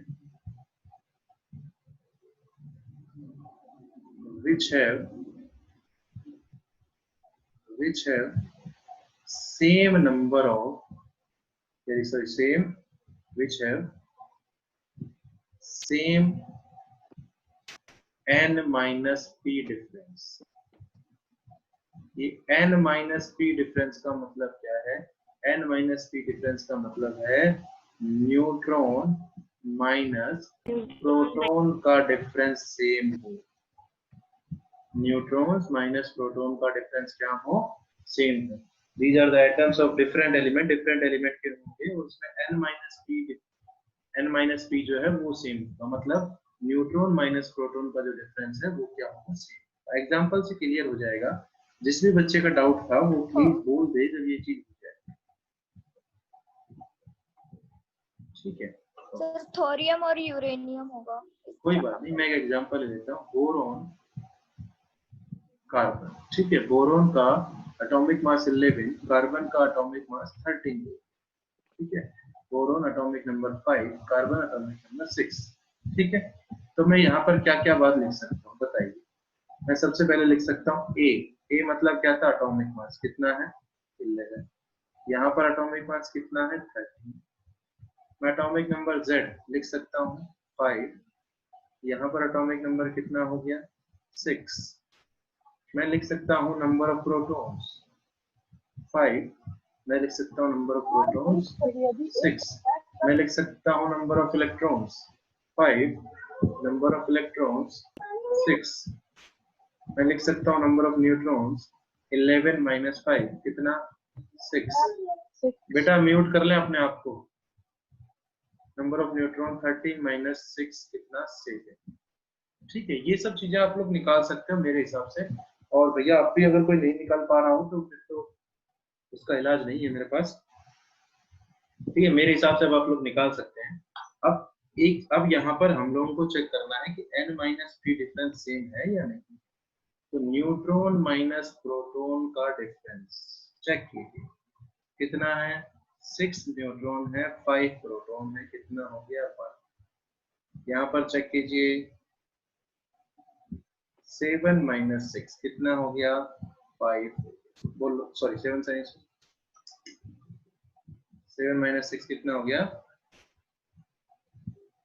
1, ठीक है भाई। तो आप देखिए दोनों में न्यूट्रॉन माइनस प्रोटॉन का डिफरेंस जो है वो क्या है, सेम है, इसी हम लोग इसे आइसोडायपर्स बोलते हैं। अब आइसोडायपर्स के बारे में एक चीज अलग पूछ लिया गया, क्वेश्चन अलग पूछ लिया गया। क्या बोला गया कि आइसोडायपर्स में कौन सी सेम क्या होता है, सेम बताओ, सेम क्या होता है, न्यूट्रॉन माइनस प्रोटॉन का डिफरेंस, ये सेम। आपके सामने दो एग्जांपल है, मेरी बात ढंग से सुन लेना, बड़ी आराम से बोल रहा हूँ। ये दोनों एग्जांपल हैं, आपको यहाँ पे सिर्फ एक ही चीज सेम मिली है, न्यूट्रॉन माइनस प्रोटॉन का डिफरेंस। लेकिन पेपर में ये नहीं पूछा गया, पेपर में कुछ अलग पूछ लिया गया। पेपर में क्या पूछ लिया गया, पेपर में बोला कि आइसोडायपर्स में कौन सी चीज अलग अलग है, अलग अलग बताओ क्या क्या है। Sir difference sir number of proton, सबसे पहले एटॉमिक मास दोनों का अलग अलग है, यस सर। एटॉमिक नंबर दोनों का अलग अलग है, ठीक है। नंबर ऑफ प्रोटॉन दोनों में अलग अलग है, नंबर ऑफ इलेक्ट्रॉन दोनों में अलग अलग है, नंबर ऑफ न्यूट्रॉन्स भी दोनों में अलग अलग, ठीक है ना। तो सिर्फ n minus p difference same रहेगा, बाकी सब चीजें अलग अलग रहेंगी। उसके बाद और कोई चीज जो थी, जो आप लोगों ने वीडियो में देखी हो और आपको समझ में नहीं आई हो, और अगर आप चाहें कि सर आइसोडायपर्स का एक एग्जांपल और ले लीजिए, तो एक एग्जांपल और लेता हूं, बताइए।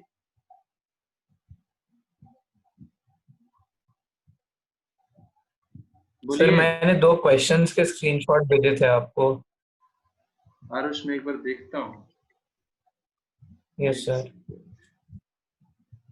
एक सेकंड आरुष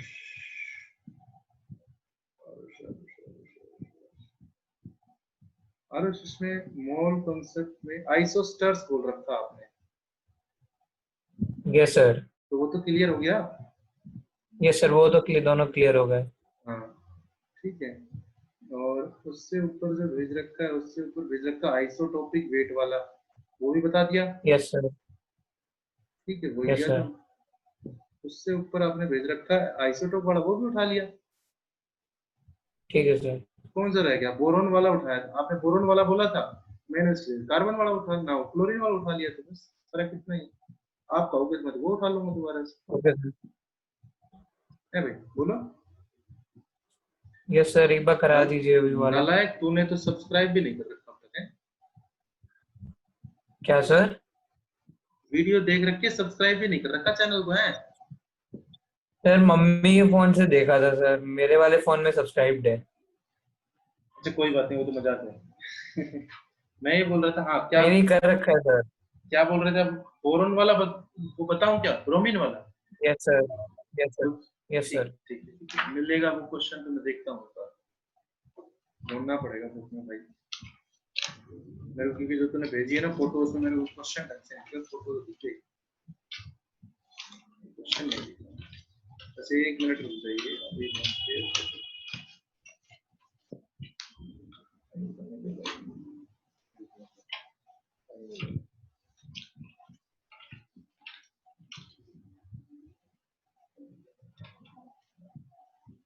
हाँ देखिएगा, आरुष ने क्वेश्चन पूछा है, उस क्वेश्चन को भी कर लेते हैं हम लोग। तो सारे कर रहे हैं तो उसको, और किसी बच्चे का कोई डाउट रह गया हो तो बोले एक बार कि देखो इसके बाद अगला टॉपिक चलेगा और उसके बाद मैं असाइनमेंट भेज दूंगा। तो जहां तक का क्वेश्चन टॉपिक हमने पढ़ लिए हैं वहां तक के क्वेश्चन आप लोग आराम से कर पाए। मेरे को किसी बच्चे से ये नहीं होना चाहिए सर जी ये चीज तो रह गई नहीं है।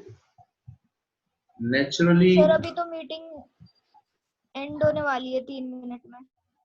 भैया मैं अभी मीटिंग कंटिन्यू करूंगा इसके बाद। आपकी कल कितनी क्लास है? मेरे को टाइम टेबल भेजो एक बार।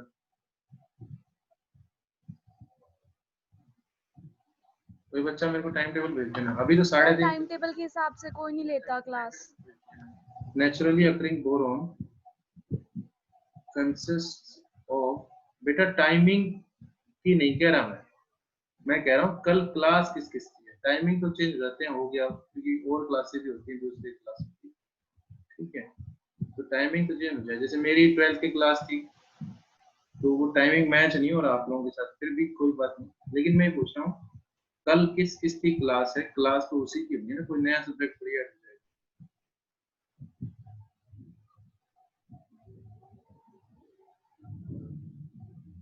किसी बच्चे ने, कोई बच्चा फोन में हो तो मेरे को एक बार टाइम टेबल भेज दे, क्योंकि मेरे पास वो पुराना टाइम टेबल है नहीं। The atomic mass of natural boron is 10.81. Calculate the percentage of each isotope. I think so. Aarush यही क्वेश्चन था। यस सर, यही वाला। ठीक है, अब आपको देखो परसेंटेज, आपने फॉर्मूला क्या लिखा था? आपने जो फॉर्मूला लिखा था मैं उस फॉर्मूले पे आता हूं। आपने फॉर्मूला लिखा था कि भैया हम लोगों को अगर एवरेज एटॉमिक मास निकालना हो, एवरेज एटॉमिक, मीटिंग ओवर हो जाए तो एक बार बोल देना सर 1 सेकंड बची है, 2 मिनट, 1 मिनट बची है। Average atomic mass sir 1 minute बचा है। तो एक बार देखो इधर a इंटू एम, उसके बाद दोबारा ज्वाइन कर लेंगे। तो a into M plus b into N divided by m into N. अब ध्यान से सुनना आरुष, यहाँ परसेंटेज है ये m into N, sorry m plus n, ठीक है। अब आपसे परसेंटेज पूछी गई है हर एक आइसोटोप की।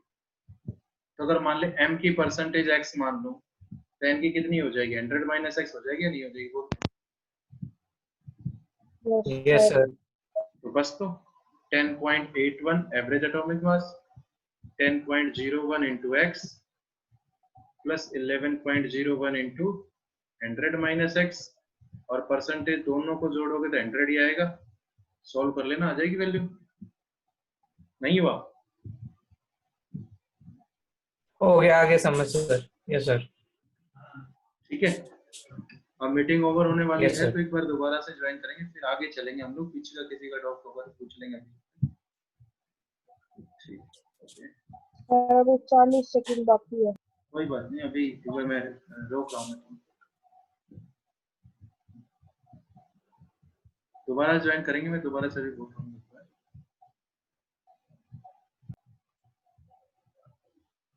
ओके, है ना, शुरू करते हैं। ठीक है, जो भी ब्राइटनेस आएगी सर आपकी आवाज बहुत स्लो आ रही है। अभी हो जाएगी सही। आवाज की टेंशन ना ले मेरा बच्चा, आवाज तो मैं जैसे पीछे होगा तो आवाज बिल्कुल ठीक हो जाएगी।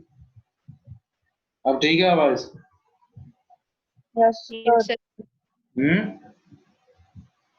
ठीक है सर। यस हाँ, आवाज का बहाना किसी ने लगाया ना तो वो चले जाना, मेरे को पता है मेरे नेटवर्क का।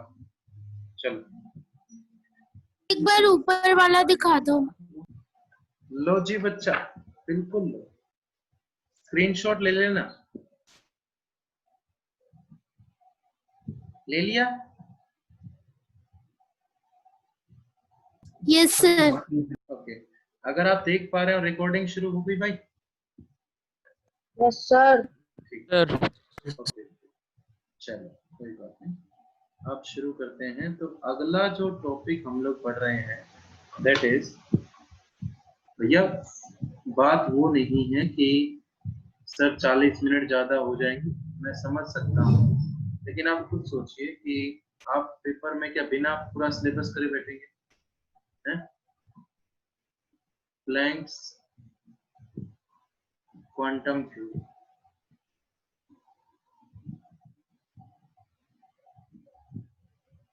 प्लैंक्स क्वांटम थ्योरी, ठीक है। जाहिर सी बात, अगर कोई पूछे कि प्लैंक्स क्वांटम थ्योरी किसके द्वारा दी गई थी, तो जाहिर सी बात है किसके द्वारा दी गई थी? प्लैंक्स के द्वारा ही दी गई थी। क्या पोस्टुलेट हैं इस प्लैंक्स क्वांटम थ्योरी के, क्या पॉइंट्स हैं, वो पॉइंट्स लिखते हैं हम लोग। सबसे पहला पॉइंट जो है प्लैंक्स क्वांटम थ्योरी का क्या है? द रेडियंट एनर्जी, पहले लिखूंगा बाद में समझाऊंगा। The radiant energy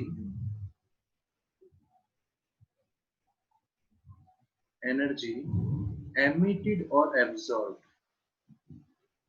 emitted or absorbed by a body is continuously.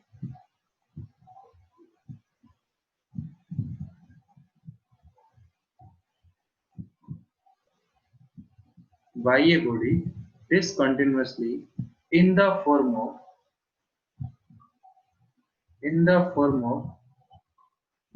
small packets of energy, in the form of small packets of energy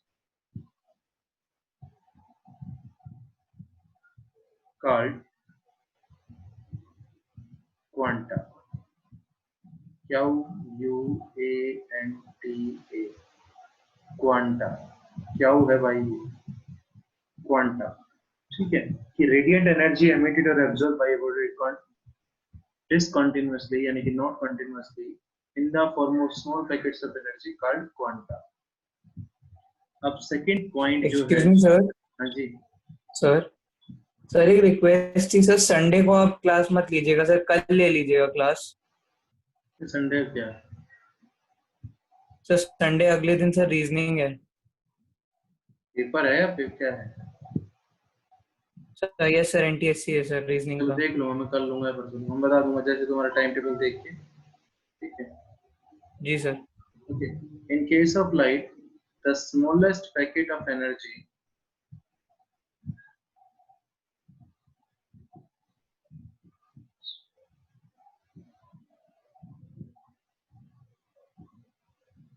is called photon. अगर यही स्मॉल पैकेट्स ऑफ एनर्जी की light के case में बात की जाए तो small packets of energy को हम लोग फोटोन मानते हैं। पेपर में क्वेश्चन पूछा जाता है कि एनर्जी, रेडिएंट एनर्जी रेज की फॉर्म में बात होती है तो क्वांटा बोलोगे, लाइट की फॉर्म में हो तो उसका नाम फोटोन दिया जाता है, ठीक है। तीसरा पॉइंट है एनर्जी ऑफ ईच क्वांटा। जो स्मॉल पैकेट्स ऑफ एनर्जी को आपने क्वांटा बोला था, तो एक क्वांटा की energy of each quantum is directly proportional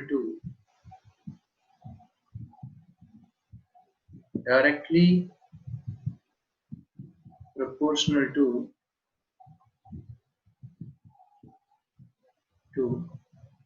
frequency of radiation. directly proportional to frequency of radiation. Frequency of radiation के directly proportional. Energy of each quanta is directly proportional to frequency of E radiation. Frequency को हम लोग new से दिखाते हैं. ज्यादा detail में नहीं जाना, मैं फ्रीक्वेंसी के बारे में आपको जो फॉर्मूला बताऊं आपको अभी वही याद रखना है. फ्रीक्वेंसी, ठीक है. क्या बोल रहा है? Energy of each quanta, E जो है is directly proportional to nu. इसे न्यू बोलते हैं, एन यू, न्यू, ठीक है. E is directly proportional to nu. Proportionality sign हटाएं तो फॉर्मूला होगा E equals to H nu. ये एच जो है इसे हम लोग बोलते हैं प्लैंक्स कांस्टेंट. एच जो है इसे बोलते हैं प्लैंक्स कांस्टेंट. इसकी वैल्यू होती है 6.626 into 10 की पावर -34 जूल सेकेंड. सर ई क्या है? क्या कह रहा है? ई क्या है? ये क्वांटम एनर्जी. दोबारा बोलो.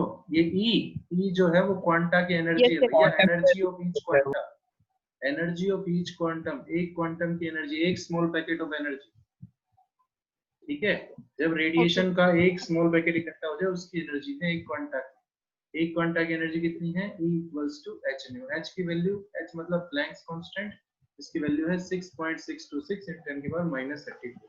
कई बार इसको अर्ग में पूछ लेता है, तो आपको जूल और अर्ग का रिलेशनशिप अच्छी तरह से पता होगा फिजिक्स में. 6.626 × 10 की पावर -27 अर्ग सेकेंड, ये अर्ग में वैल्यू, ठीक है. ओके, क्योंकि आपने पढ़ा होगा कहीं पर ये 1 अर्ग बराबर 10 की पावर -7 जूल पढ़ा हुआ है. बोल तो दिया करो है भाई. अरे सुनाई दे रही है मेरी बात? नहीं पढ़ा हुआ फिजिक्स में कहीं? उसके बाद total amount of energy transmitted from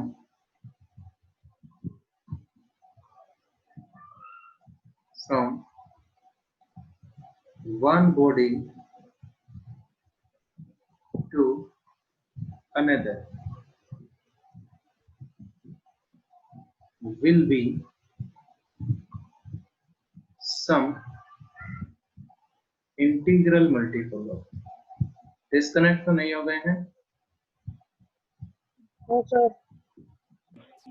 Some integral multiple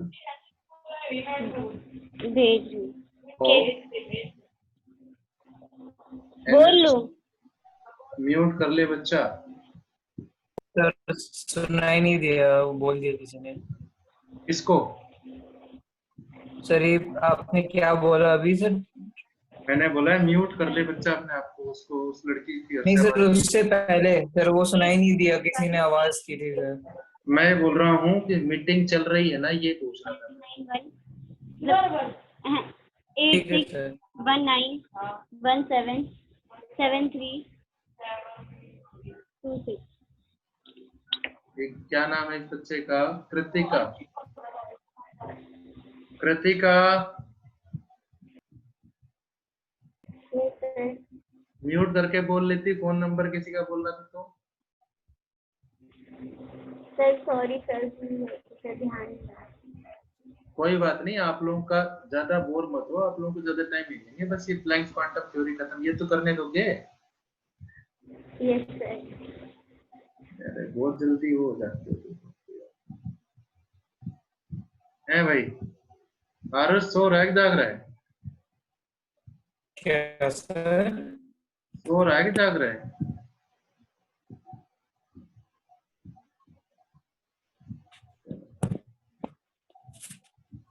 कोई बात नहीं, चलो ठीक। ओके, तो मैंने क्या बोला last point, the total amount of energy है transmitted from one body to another will be some integral multiple of energy of each quanta।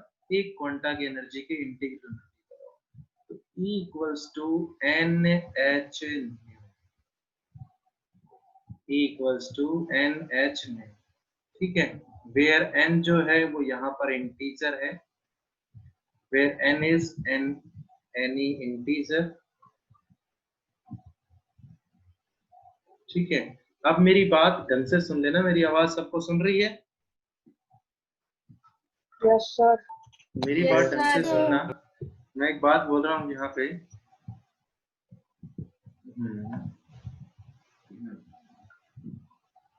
ये देखिए, ये जो फॉर्मूला हम लोगों ने लिखा था E equals to H nu, E is energy of each quanta, H is the Planck's constant,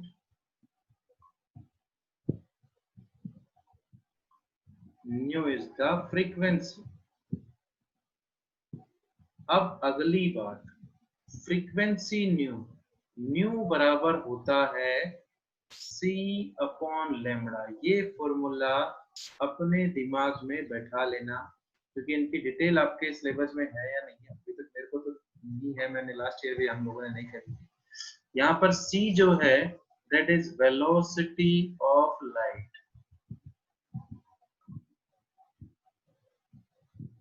आपने एक कॉल बार भी बताया था।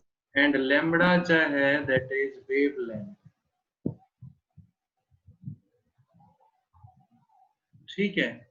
अब यहाँ पर E equals to H nu की जगह पर लग सकते हैं क्या, C अपॉन क्या, लैम्बडा। ये फॉर्मूले की आगे आपको अगर कोई न्यूमेरिकल मिलता है आज तक जो हमने पढ़ा है वो इस फॉर्मूले में मिलेगा, ठीक है। C की वैल्यू मैंने आपको पहले बताई थी 3 into 10 की पावर 8 मीटर पर सेकेंड। ये मत घबराओ कि क्या होती है वेवलेंथ, क्या होती है फ्रीक्वेंसी। आपको क्वेश्चन में क्लियरली बोलेगा भाई इतनी वेवलेंथ है, इतनी फ्रीक्वेंसी है, एनर्जी बता दो।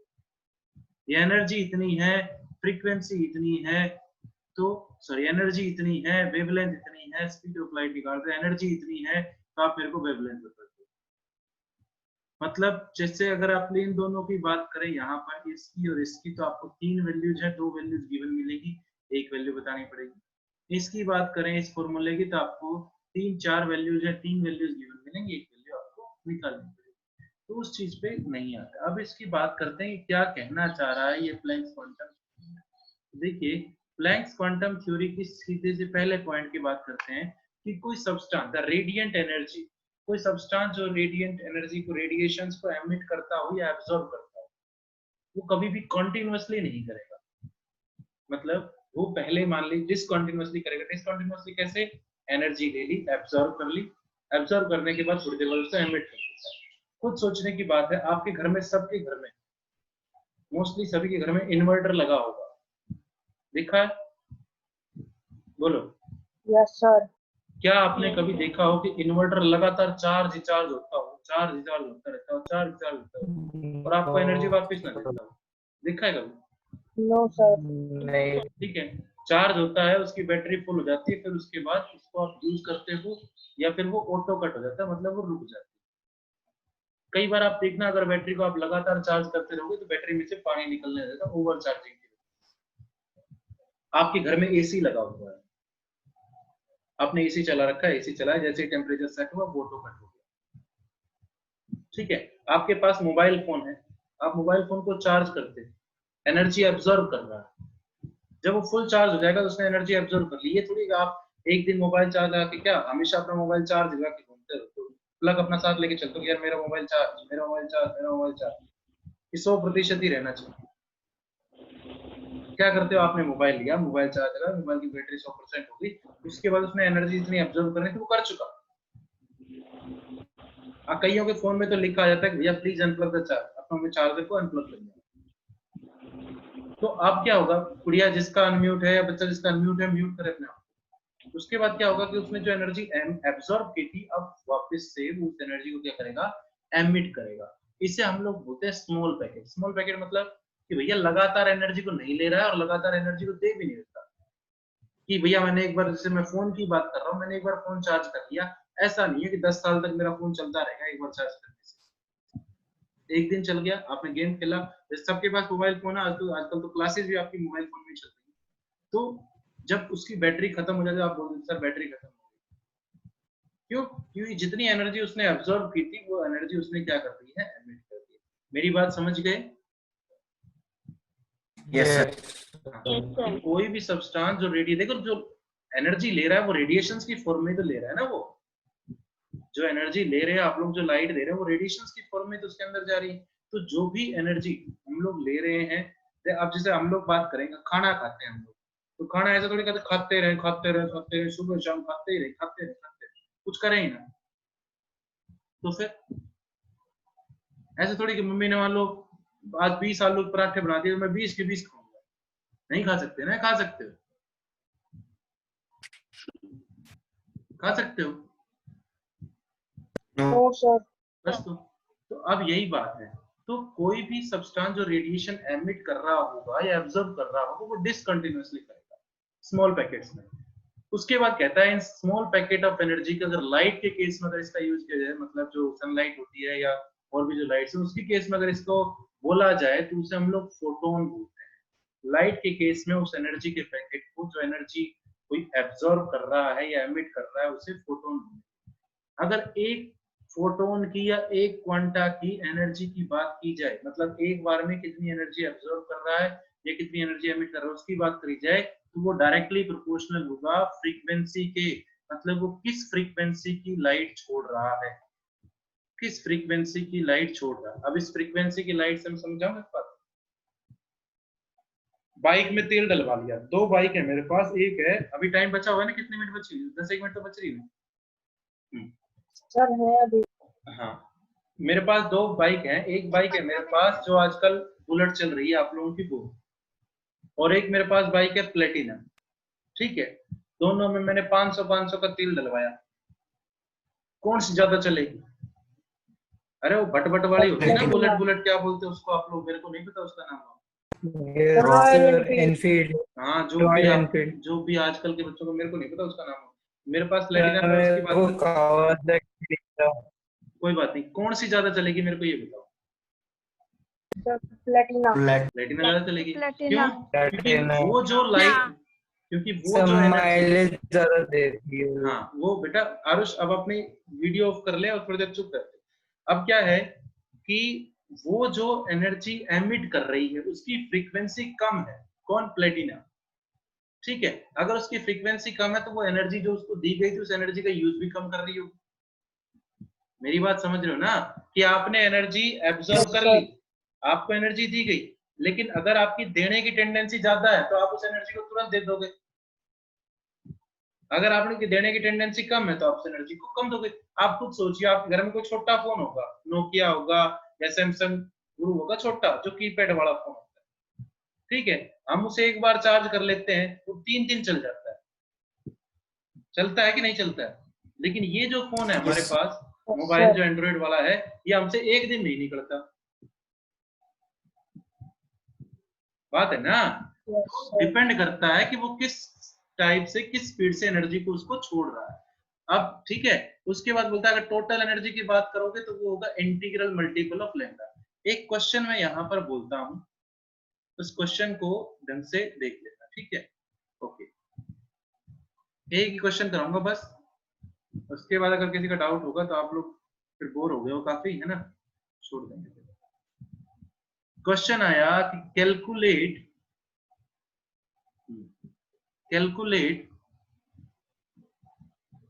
the frequency and energy of a photon of wavelength 4000 angstrom। 4000 angstrom की फ्रीक्वेंसी की लाइट की आपको फ्रीक्वेंसी निकालनी है और एनर्जी निकालनी है। ठीक है, आपको वेवलेंथ दी गई है, मतलब लैम्बडा दिया गया है, कितना दिया गया है 4000 एंगस्ट्रॉन। एंगस्ट्रॉन को मैं खोलूंगा तो 4000 इंटू 10⁻⁻10 मीटर, ये वेवलेंथ हो गई। एनर्जी का फॉर्मूला होता है E equals to H, lambda की टर्म में क्या फॉर्मूला था, C बाय लैम्बडा। क्या आप एनर्जी की वैल्यू निकाल सकते हो, बताओ? अरे बताओ ना भाई, हेलो, कहाँ गए?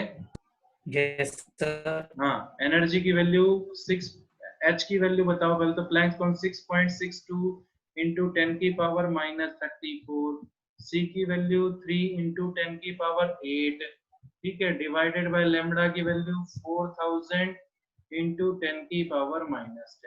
इस तरह से आप एनर्जी की वैल्यू निकाल सकते हो।